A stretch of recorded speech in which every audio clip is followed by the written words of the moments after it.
Tuhan Yesus sendiri memanifestasikan dirinya. Dia katakan, pilihlah pada hari ini, mau pilih aku yaitu Yesus atau pilih dunia, pilihanmu sendiri. Dan itulah sekarang yang kamu rasakan atmosfer. Bukan kami yang melakukan, tetapi kamu yang memilih itu, membuatkan atmosfer gereja itu menjadi sekarang. Kami tidak tuntutan, kamu yang memilih pilihan. Kuasa itu tetap ada di dalam kamu, tetap ada, tidak lagi.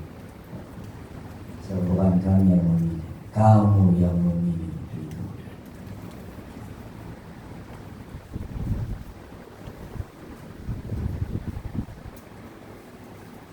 Banyak yang mengatakan cara penyampaian emosi lah. Kalau betul emosi, Tuhan Yesus, Roh Kudus, hadirat, urapan tidak akan turun. Roh Kudus tidak akan bekerja sama dengan emosi. Tidak. Dia tidak akan bekerja sama. Dan dari itu saja kita sudah tahu jawabannya dari persoalan kamu itu bukan emosi.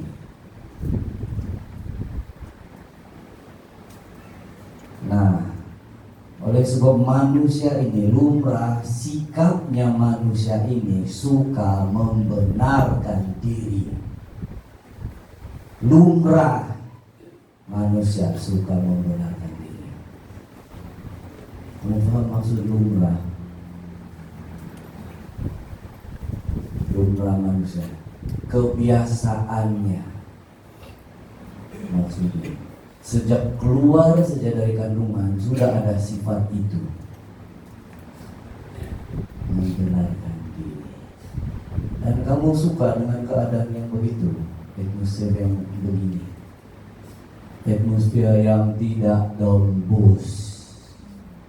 Kamu suka, seperti yang pilihan. Kamu suka itu, yang biasa-biasa saja. Kamu suka begitu. Hamba-hamba Tuhan bersusah payah menegaskan, membangkitkan iman, memberikan api pengurapan. Kamu tetap membenarkan diri di hadapan Tuhan dengan sikapmu. Dan inilah hasilnya sekarang, atmosfer begini, karena sikapmu. Kamu suka ini yang pilihan kamu. Dan siapa yang kita suruh, siapa yang banyak cakap itu, suruh dia di depan sini, buat hadiah itu tuh, atmosfer surgawi. Suruh dia buat, suruh dia panggil. Kita lihat, adakah Roh Kudus akan bekerja sama. Kita lihat, siapa yang banyak mulut itu, berdiri di sini depan. Kita lihat, turunkah tidak? Kamu masih tidak mau berubah. Tidak mau berubah, masih dengan sikapmu yang membenarkan diri. Nah, pada waktu kelas, untunglah sampai hari ikut kelas tuh, ada juga anak cas-cas sedikit kan, urapan melalui atmosfer. Ada juga anak cas-cas sedikit.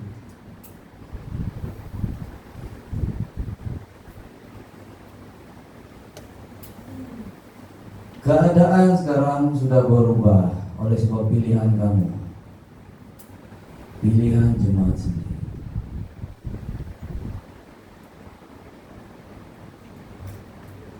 Dan kami tidak akan lagi berbuat begitu, sebab kamu yang memilih. Kamu yang memilih pilihan ini. Jikalau kamu merasakan diri kamu sangat benar di hadapan Tuhan, maka itu buktikanlah imanmu di hadapan Tuhan. Bangkitkanlah api itu sendiri di hadapan Tuhan, di dalam hatimu. Bangkitkan, buktikan di hadapan Tuhan. Karena Alkitab mengatakan kerajaan surga bukan hanya terdiri daripada perkataan, tetapi kuasa. Buktikan itu di hadapan Tuhan. Tidak akan ada lagi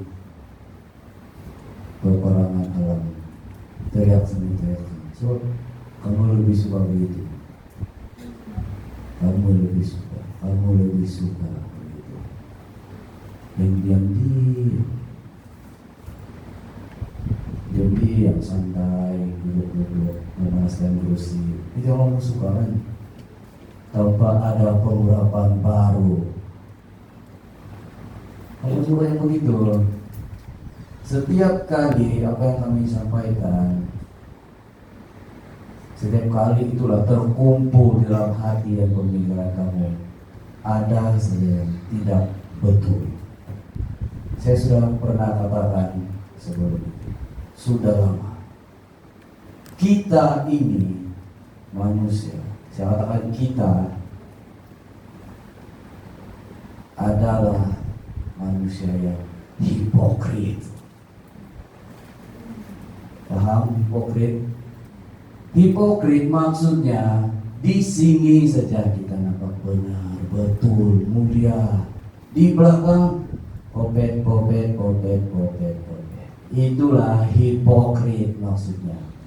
Kamu beli buka kamus Melayu, kamu mau tahu. Kita manusia ini hipokrit. Di depan hamba Tuhan dalam gereja, ya, betul. Balik rumah lain lagi cerita. Balik rumah. Kamu sadarkah kamu buat begitu, kamu mematikan urapan yang ada di dalam badan kamu. Bukan saja itu, kamu membawa kutuk di dalam diri kamu dan juga keluarga kamu. Dan maka itu buat lagi lah, teruskan sampai ke tangan Tuhan Yesus yang kedua kali. Kamu suka yang begitu. Kamu tidak paham kamu ini. Kita buka 1 Korintus 3 ayat 2. Ayat 2. 1 Korintus 3 ayat 2.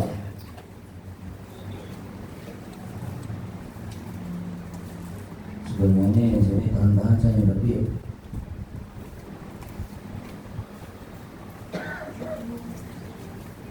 ya boleh. Pilihan kamu selalu begini. Pilihan jemaat sendiri. Kamu yang memilih, bukan kami. Kamu didorong untuk berjalan menurut kebenaran firman Tuhan. Tapi kamu tetap dengan pikiranmu, keputusanmu yang membenarkan diri. Kamu pikir dalam pikiran kamu, ini betul. Ini lebih betul dari firman Tuhan. Itulah. Kalau kamu katakan begitu, buktikanlah iman kamu. Berdirilah atas dasar iman kamu dari sekarang, api kamu sendiri. Biar kamu cas sendiri api kamu. Sampai mana?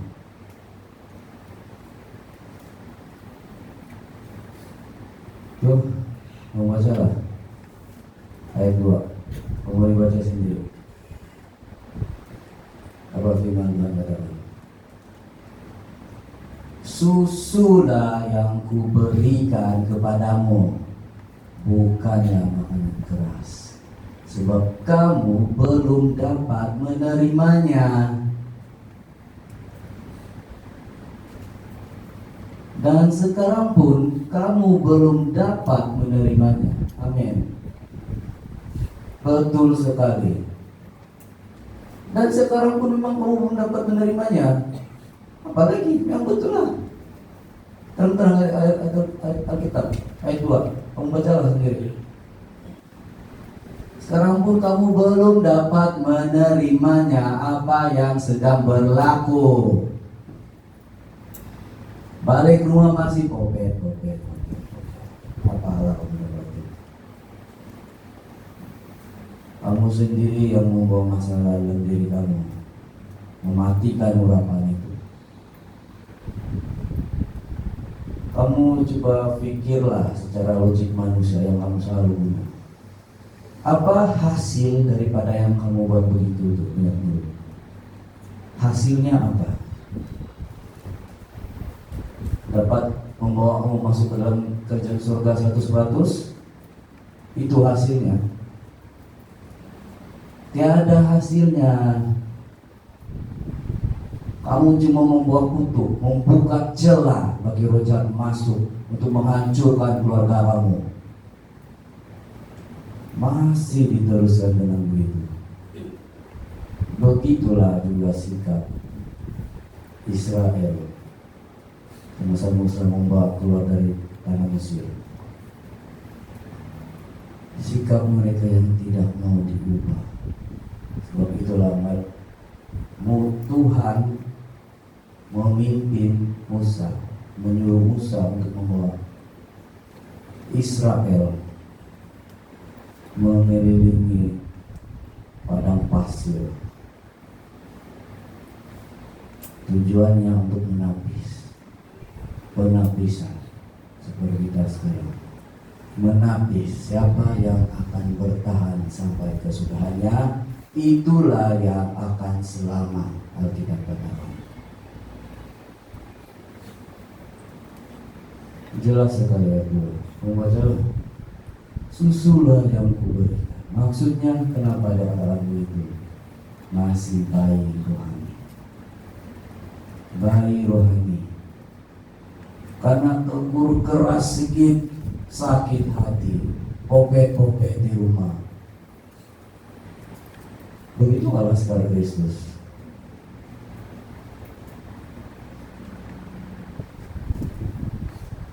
Begitu laskar Kristus mau masuk ke Armageddon.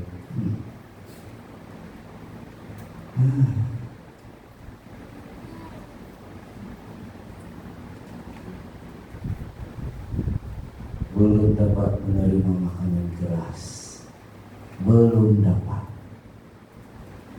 masih bayi. Maksudnya susulah yang kuberikan. Kamu cuma dapat menerima penyampaian firman Tuhan yang santai, yang di luar, yang diketahui, yang secara umumnya. Itu maksudnya susu.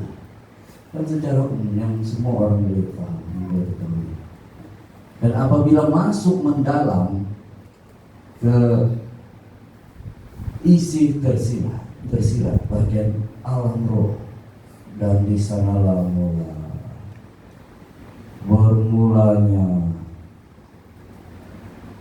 segala ketidakpuasan, ketidakpahaman, segala tuduhan.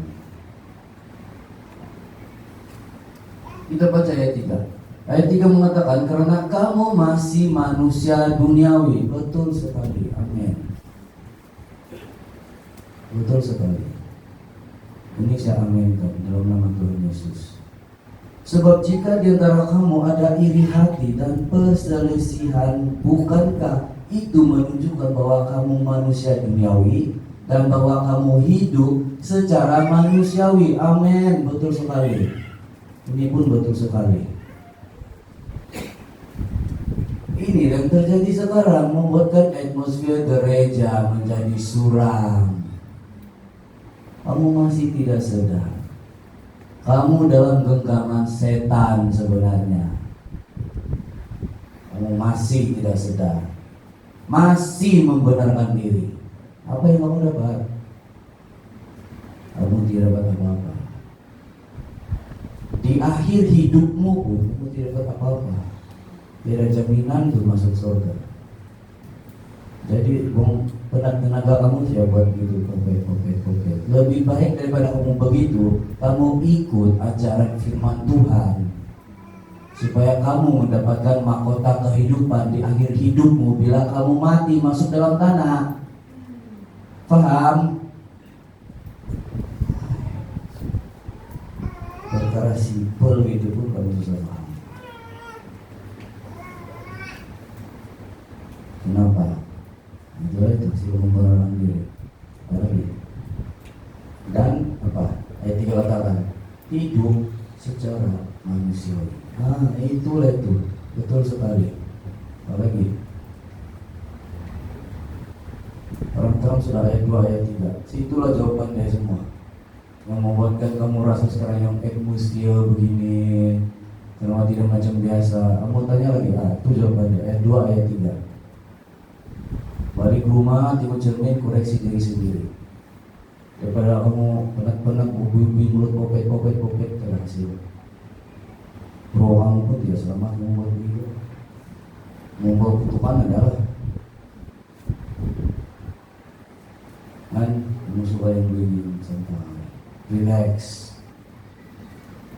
yang tidak peperangan alam bro, tidak cas balik tuh api, yang relax saja.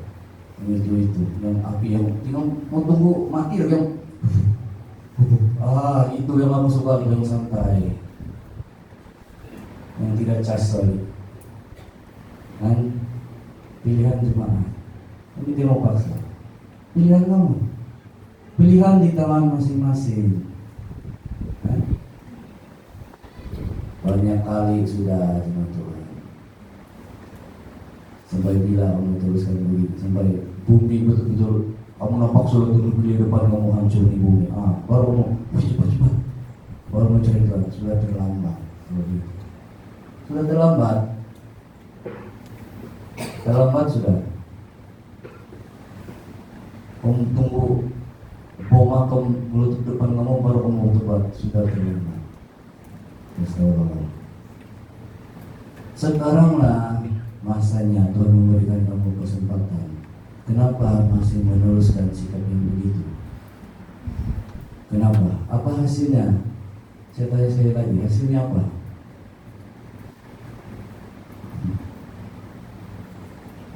Itu cuma dorongan setan saja. Kamu masih tidak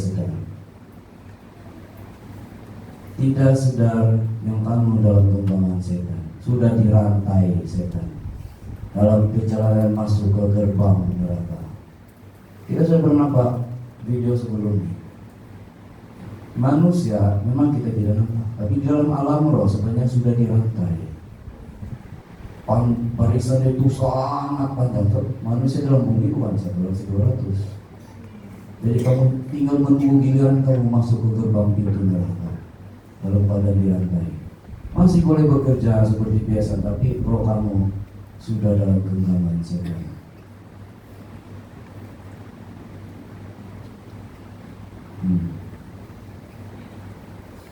Begitu.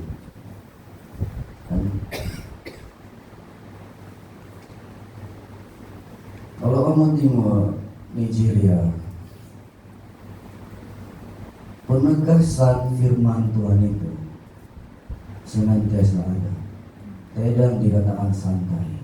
Tidak. Dan apabila hamba Tuhan menegur, kadang-kadang dalam umum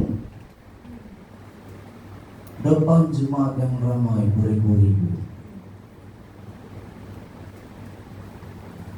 tapi kelebihannya orang Nigeria ini, mereka menerima, bukan sakit hati bila ditegur. Sebab itulah makin mereka diberkati oleh Tuhan. Mereka menerima teguran itu, dan apabila menerima, mereka berubah dan berkat akan terbuka dalam kehidupan mereka.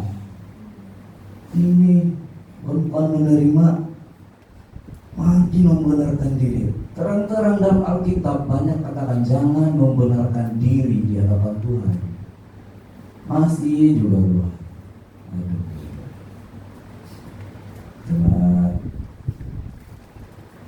rumah tangga, jangan susu jangan mau diberi hari-hari.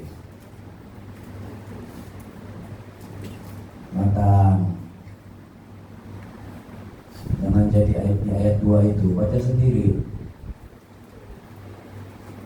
Jangan jadi bayi rohani selama-lamanya. Umur sejak 60 tahun tapi rohani masih bayi. Tidak dapat menerima ajaran yang keras.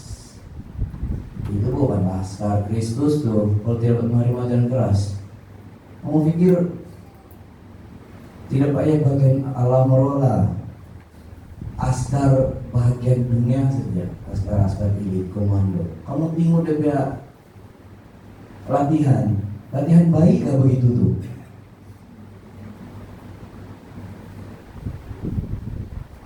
Kamu senantiasa ditegur, diajar kita sebagai laskar Kristus, tapi perwatakan kita, sikap kita tidak menunjukkan pun laskar Kristus. Ditegur sedikit sakit hati. Apa Alkitab katakan? Orang yang sakit itu adalah bodoh. Sudah pernah dibawa oleh kepala sidang sakit. Bodoh orang yang sakit hati itu. Kamu lupa sudah? Apabila ditegur orang yang rasa sakit hati itu bodoh.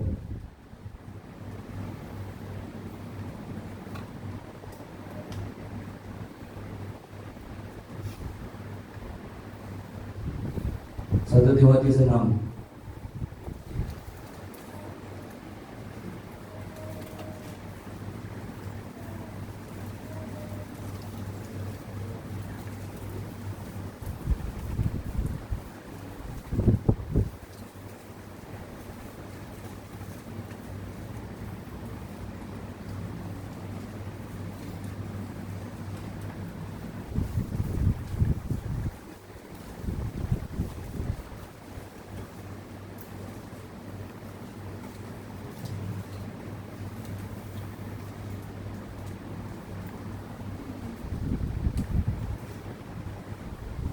Satu Timotius 6 ayat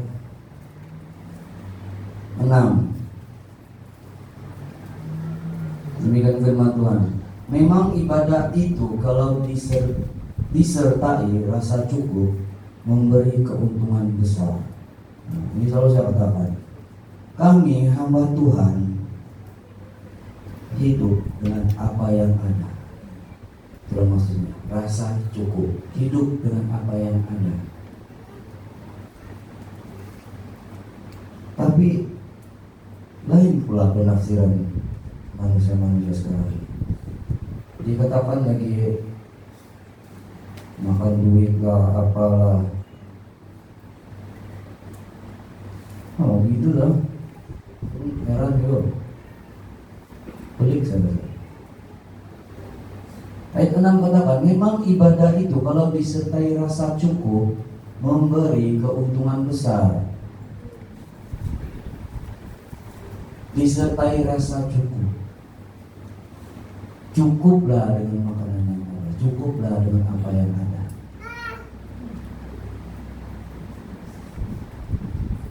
Ayat 7, sebab kita tidak membawa sesuatu apa ke dalam dunia, dan kita pun tidak dapat membawa apa-apa keluar.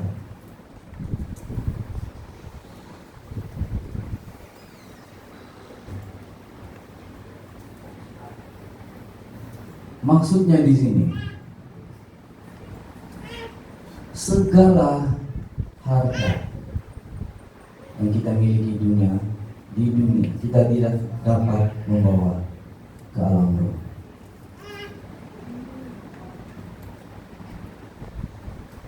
Dan apa yang kita dapat di dalam alam roh, kita tidak dapat membawa ke dunia.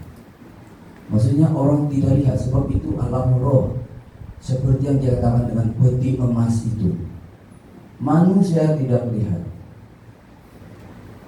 Itu dikatakan sebab kita tidak membawa sesuatu apa ke dalam dunia, dan kita pun tidak dapat membawa apa-apa keluar.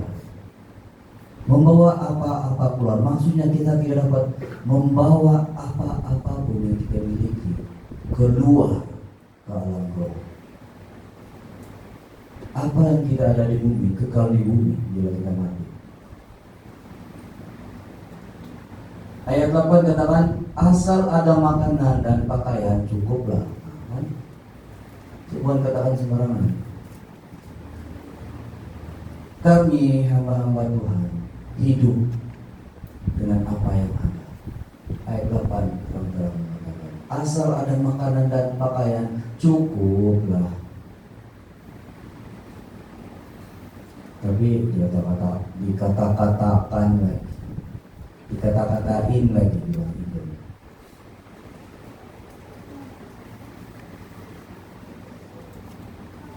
Padahal kamu tidak tahu pun pengorbanan di sebelah. Kamu cuma tahu cakap sih. Poket di belakang. Itulah saya katakan manusia ini hipokrit. Gereja tidak betul ya, betul. Betul. Balik rumah, habis. Dari cerita. Bagaimana mau turun berkat roh itu? Turun kutuk adalah jangan sampai perlindungan daripada Tuhan Yesus itu ditarik daripada kehidupan. Kalau teruskan begitu. Kalau kamu sudah Allah ditarik balik itu, kamu sudah tidak perlindungan.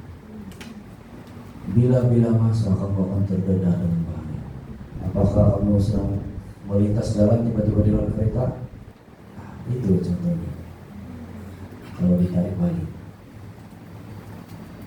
Setiap perbuatan yang melanggar etika kebenaran firman Tuhan itu mendatangkan kutuk, bukan mendatangkan berkat, dan menghalang urapan itu turun dari gereja. Menghalang. Mau dia apa sekarang? Berapa hari sudah? Berapa hari? Minggu sudah. Sebab kamu yang memilih. Sepertinya kamu menginjak-injak darah anak domba. Paham? Menginjak-injak darah anak domba. Kamu diberi cuma-cuma, kamu merasakan urapan itu di gereja. Tapi apabila balik rumah, kamu menginjak-injak pengorbanan darah anak domba. Adakah itu wajar di hadapan Tuhan? Kamu diberi cuma-cuma, tapi apa yang kamu buat? Kamu tikam Roh Kudus dari belakang, maksudnya. Itulah maksudnya menginjak-injak darah anak domba. Kamu bukan menuruti kebenarannya, kamu menikam dari belakang. Nah, kamu sudah, gimana bahasa Melayu sudah nih? Kamu sendiri yang membuatkan atmosfer yang menghalang turun. Untunglah sekarang ada ikut kelas ya. Terasa juga sedikit-sedikit.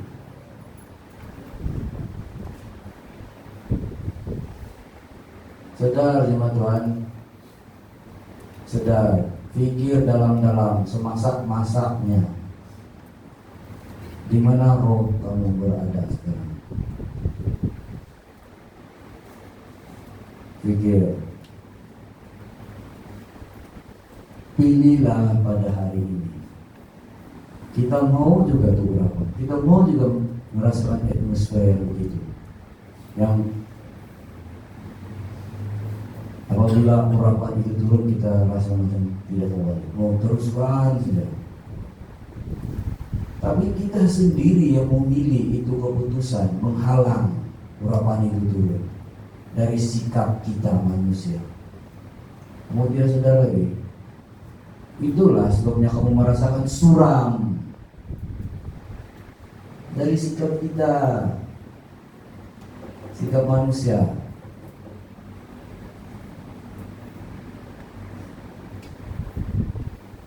Saya tuliskan ayat 9. Tetapi mereka yang ingin kaya terjatuh ke dalam pencobaan, ke dalam jerat, dan ke dalam berbagai-bagai nafsu yang hampa dan yang mencelakakan, yang menenggelamkan manusia ke dalam keruntuhan dan kebinasaan. Jelas. Jelas sekali. Apalagi mau diuraikan di sini. Sudah jelas terang-terang ayat 9. Yang betul pun sudah tampak jelas di dalam alam kehidupan manusia. Terjatuh ke dalam pencobaan, ke dalam jerat, dan ke dalam berbagai-bagai nafsu yang hampa, mengejar apa yang ada di dalam dunia maksudnya. Nafsu, keinginan, memperoleh sesuatu, memuaskan hati, itulah nafsu. Tapi dikatakan berbagai-bagai nafsu yang hampa dan yang mencelakakan. Maksudnya apabila kamu mencapai semuanya itu, apa yang kamu dapat di akhir hidup kamu? Kamu hanya mencelakakan hidupmu sendiri, mencelakakan roh kamu sendiri. Alkitab jelas-jelas mengatakan di surga tidak kedagingan. Jadi kalau kita memiliki sifat kedagingan, kita tahu di mana kita berada. Jawaban itu kita sudah tahu. Ayat 10 mengatakan karena akar segala kejahatan ialah cinta uang. Sebab oleh memburu uanglah beberapa orang telah menyimpang dari iman. Betul. Inilah yang sedang berlaku sekarang. Menyimpang dari iman dan menyiksa dirinya dengan berbagai-bagai duka.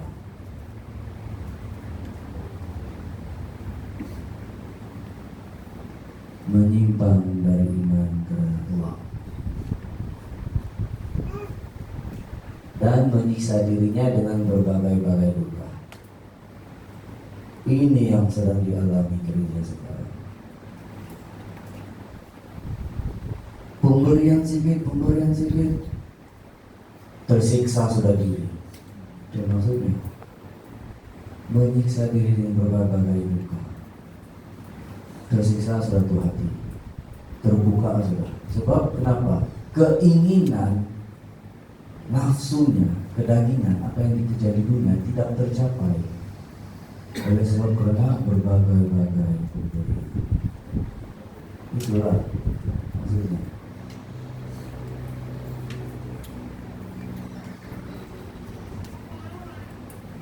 Kita turun ke ayat 11. Apa Tuhan katakan? Tuhan katakan, tetapi engkau, hai manusia Allah, jauhilah semuanya itu, kejarlah keadilan, ibadah, kesetiaan, kasih, kesabaran, dan kelembutan. Bertandinglah dalam pertandingan iman yang benar dan rebutlah hidup yang kekal. Untuk itulah engkau telah dipanggil dan telah engkau ikrarkan ikrar yang benar di depan banyak saksi.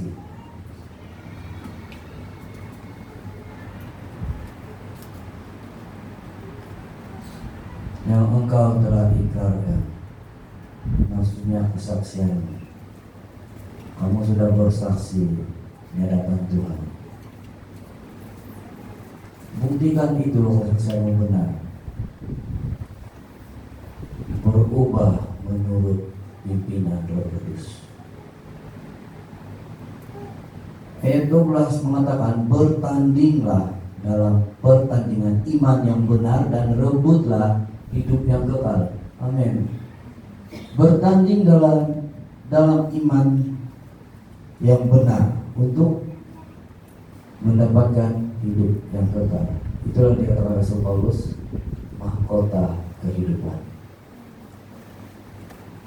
Karena Alkitab mengatakan tanpa iman kita tidak dapat diselamatkan.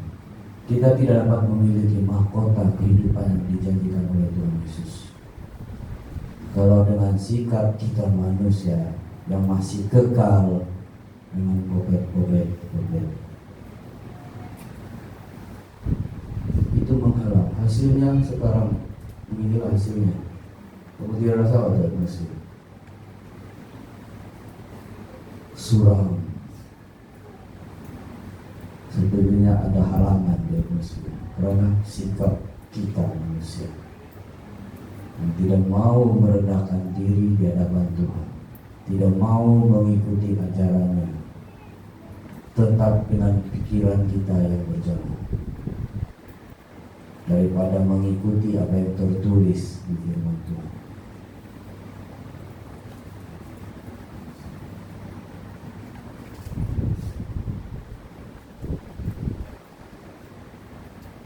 Oke, firman Tuhan sampai sini.